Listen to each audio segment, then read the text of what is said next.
Hola a todos, mi nombre es Ana Mariel Sturlesi y les doy la bienvenida a otra narración de Relatos, Historias de Crímenes. Tras sucesos aparentemente paranormales, una madre no se imagina los momentos de terror conectados con el apartamento al que recién se mudaba con su pequeña hija, y tampoco se imaginaba cómo podría ser de ayuda para la policía. Marie Elizabeth Spannachy es la primera presunta víctima de Cameron Hooker, pero lo que es más aterrador es que no es la única. Esta es la historia de Marie Elizabeth Spannachy y Colleen Stan. El 31 de enero del año 2000, Jodie Foster, de 33 años, y su hija Hannah, de 3, se mudaron a un apartamento en un vecindario de Chico, California. A pesar de estar en busca de un nuevo comienzo en lo que parecía ser la ciudad perfecta para ellas, rápidamente se tornó en una secuencia de eventos que las llenaba de miedo y que no parecían tener explicación.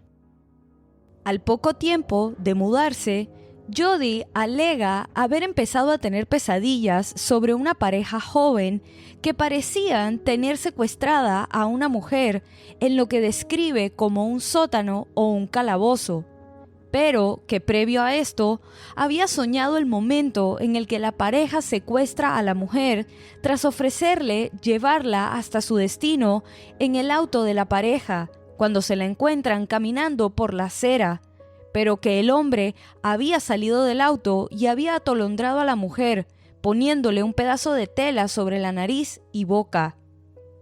Estos sueños, Jodie alega, eran solamente una parte de lo que vivió al mudarse a su nuevo apartamento, puesto que, asegura, empezaron a desarrollarse ocurrencias paranormales físicas.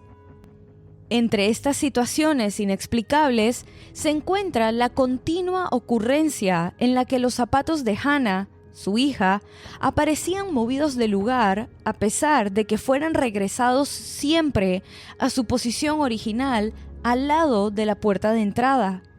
En otras ocasiones, la niña parecía hablar con una mujer a quien llamaba Maylise, pero su madre no era capaz de ver a dicha mujer. Jodie asegura que el día en el que decidió era mejor mudarse fue cuando la situación paranormal llegó a un punto en el que temía por su vida y por la de su hija. La mujer cuenta que tras salir a cenar con Hannah, regresaron al apartamento y encontraron que el teléfono de la casa estaba desconectado y tirado en una habitación diferente, que los muñecos de la niña habían sido reacomodados en una pila, con uno sentado encima de los demás, portando un nudo hecho con cordones de una zapatilla amarrado alrededor del cuello. Conmocionada por lo encontrado, la madre sale del apartamento con su hija en brazos y se encuentra con un vecino que le comenta que hacía muchos años un adolescente vivía en ese apartamento, pero que había desaparecido sin dejar rastro, y que nadie había podido vivir en el apartamento por mucho tiempo desde entonces. Al recibir esta nueva información, Jodie decide empezar una investigación sobre lo ocurrido, pero no mucho después de haber empezado, una noche los instantes paranormales se convierten en demasiado para la madre, cuando se levanta en medio de la noche y alega encontró encendida la televisión y la estufa, y las luces de la cocina parpadeando, además de las puertas de los gabinetes abriéndose y cerrándose por sí solos, mientras que el muñeco de su hija, que había aparecido con el nudo en el cuello, estaba haciendo ruidos a pesar de haberle quitado las baterías.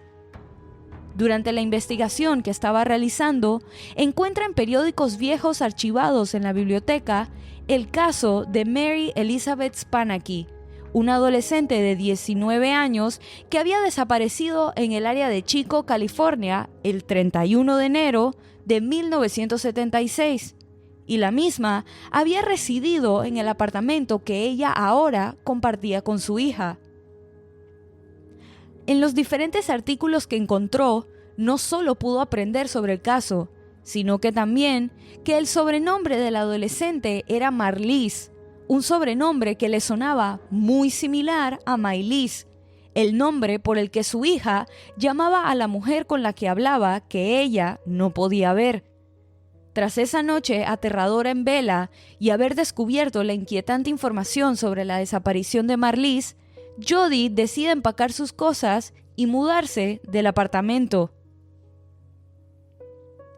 Nacida el 20 de junio de 1956, Marie Elizabeth Spanaki tenía 19 años cuando se mudó de Cleveland, Ohio, a Chico, California, para estar con su prometido, John Baruth. Durante aproximadamente un mes vivió una existencia pacífica en su nueva ciudad. El 31 de enero de 1976, Marlies, junto con su novio, se encontraban en un mercado de pulgas cuando tuvieron una discusión, y la mujer decidió no regresar a casa en el mismo auto que su novio, por lo que prefirió caminar. Durante la caminata, Cameron Hooker, en compañía de su esposa Janice, la divisaron y la siguieron por un tiempo, hasta que detuvieron el auto para ofrecerle acercarla a su destino. Confiada en que la situación era segura, ya que Hooker se encontraba en compañía de su esposa y no era un hombre solitario ofreciéndole un aventón, Marlies decidió subir al auto. La adolescente parece haber tenido un momento de recapacitación e intenta bajar del auto, pero Hooker la amenazó con un cuchillo, la esposó y procedió a ponerle lo que su esposa Janice explicó después era una caja para cabezas. Esta caja se trataba de un dispositivo hecho de madera y espuma de poliestireno que tenía unas bisagras para poder ser abierta y colocada sobre una cabeza, para así ahogar los gritos de quien la usara. Una vez con su presa esposada y desorientada por el uso de la caja, la pareja condujo hasta la vecindad de Red Bluff, a 65 kilómetros de distancia y casi a 1 hora en auto. Al arribar a la casa, los Hooker removieron la caja de la cabeza de Marlies y la atolondraron aún más tras cubrirle la nariz y la boca con un trapo bañado en un químico para autos. Cargada por sus secuestradores, Marlies fue llevada al baño para que realizaran lo que Hooker consideraba era un procedimiento de prevención. El hombre pretendía cortarle las cuerdas vocales para poder torturarla y evitar que los vecinos escucharan sus gritos. Al intentar llevar a cabo el procedimiento, Hooker parece haber entrado en pánico debido a las grandes cantidades de sangre que Marlies estaba perdiendo y se detuvo. Después de un rato, la regresó al sótano en donde los momentos siguientes no son claros, pero Janice dice que, al bajar, encontró el cuerpo de Marlies desnudo, colgado del cuello con una cuerda amarrada a un gancho en el techo, con la cabeza cubierta por una funda de almohada y muerta. En un periodo de 12 horas, Marie Elizabeth Spanaki fue secuestrada, torturada, asesinada y enterrada a un costado de una calle de tierra. 2 días después, cuando Marlies aún no había aparecido en su apartamento, su prometido, John Baruth, presentó una denuncia de persona desaparecida. Aunque se pelearon, le dijo a la policía que estaba preocupado porque su prometida no se había llevado ninguna de sus pertenencias. La policía consideró brevemente a Baruth como sospechoso de la desaparición.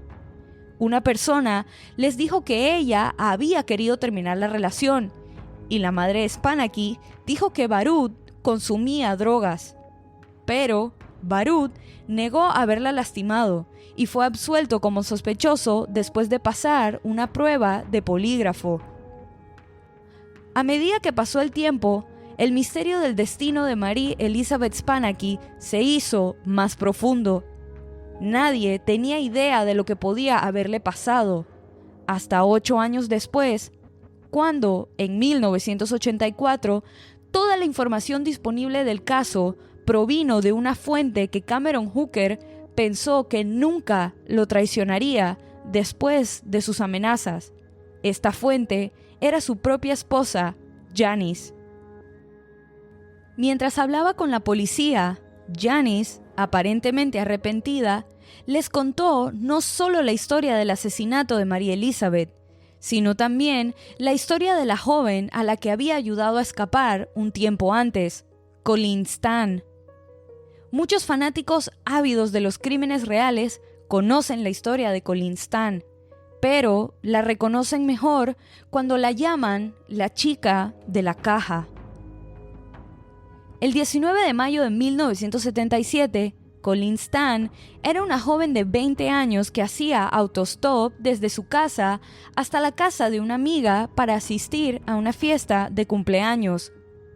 Colleen se consideraba una autoestopista experimentada que había rechazado 2 viajes antes de aceptar la oferta de Hooker. Dijo que se sintió segura de subir a la camioneta azul porque la esposa de Hooker, Janice, y su bebé estaban en el auto. Cuando se detuvieron en una gasolinera en el camino, Colleen fue a usar el baño y tuvo el repentino deseo de huir de la familia Hooker sin mirar atrás. Pero, a pesar de sus instintos, calmó sus nervios y miedos y regresó al auto. Aproximadamente a los 20 minutos de viaje, Cameron salió de la carretera y afirmó estar interesado en investigar algunas cuevas cercanas. Fue en ese momento que Janice salió del auto y bajó a un lago con el bebé, mientras Hooker le ponía un cuchillo en la garganta a Colleen, la esposaba y le ponía la caja para cabezas. En la primera noche de su secuestro, Colleen fue colgada de sus manos. Hooker la atacó físicamente y la dejaron con los ojos vendados y suspendida del techo mientras la pareja tenía relaciones sexuales debajo de ella. El deseo de Hooker de secuestrar mujeres surgió cuando él y Janice llegaron a un acuerdo de que podía capturar a una esclava para ocupar el lugar de Janice, porque hasta ese momento el hombre había estado usando a Janice para representar una esclavitud sexual que a ella no le gustaba. Inicialmente, la pareja tenía un acuerdo que concluía que a Hooker no se le permitía tener actividad sexual por medio de penetración con su prisionera. En cambio, la obligaron a ver a la pareja tener relaciones sexuales después de haber abusado de ella. Posteriormente, este acuerdo cambiaría y el asesino empezó a incorporar la violación a sus formas de tortura. Hasta ese momento, la había sometido a torturas como azotes, quemaduras y electrocución. Cuando la familia se mudó a una casa móvil, Colleen Stan permaneció en una caja de madera parecida a un ataúd debajo de la cama de los Hookers. De ahí que ahora se le conozca como la chica de la caja. La pareja tenía 2 hijas pequeñas que no se dieron cuenta de que retenían a Stan en contra de su voluntad y ni siquiera sabían que ella vivía en la casa. Durante 1 o 2 horas al día, la chica de la caja limpiaba y cuidaba a las niñas. Aunque fue sometida a golpizas y violaciones constantes, Colleen no consideró que su tortura fuera el peor aspecto de su encierro.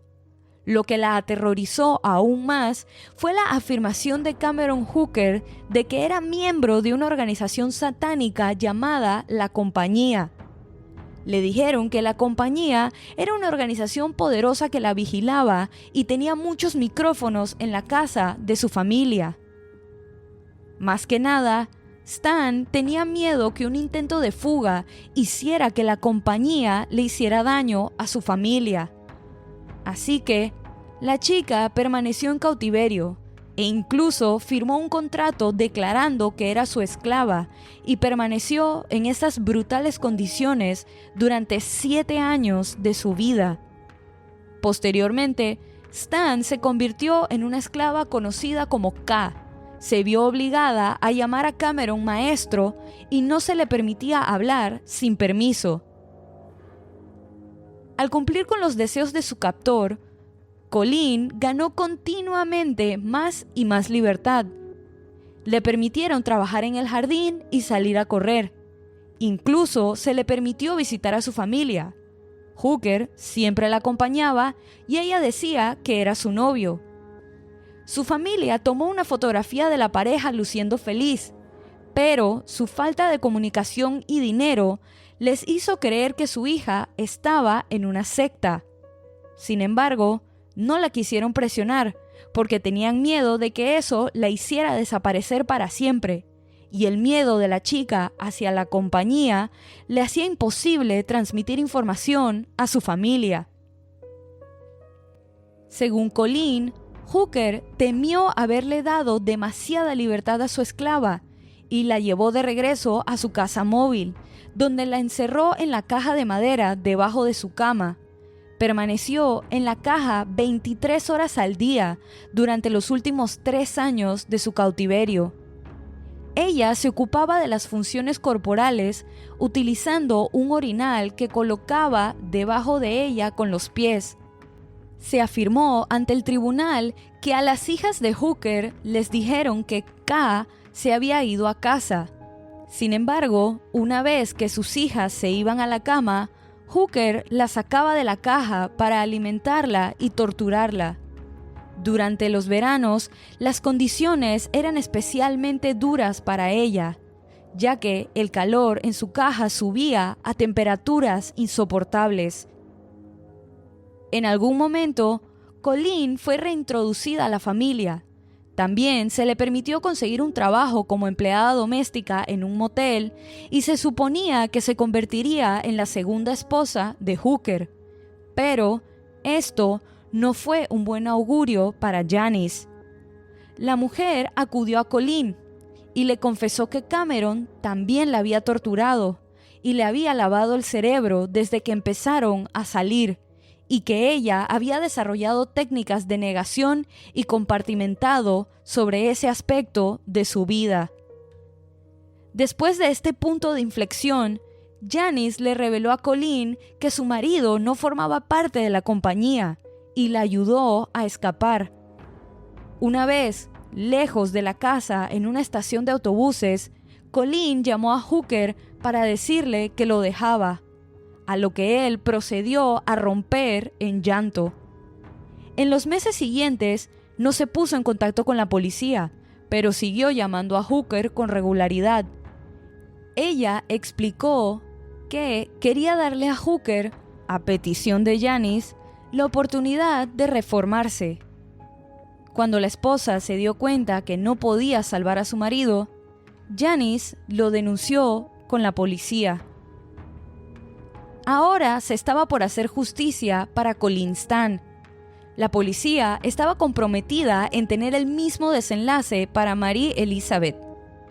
Janice al inicio parecía convencida de ayudar a la policía, pero la posibilidad de caer en prisión la hizo dejar de hablar, hasta que se le fue prometida inmunidad completa a cambio de su ayuda. Una vez segura con su inmunidad, la mujer aceptó llevar a la policía al lugar donde se suponía habían enterrado a Marlies. Pero, al parecer, después de tantos años, la principal testigo no parecía poder recordar con exactitud dónde se había realizado el entierro.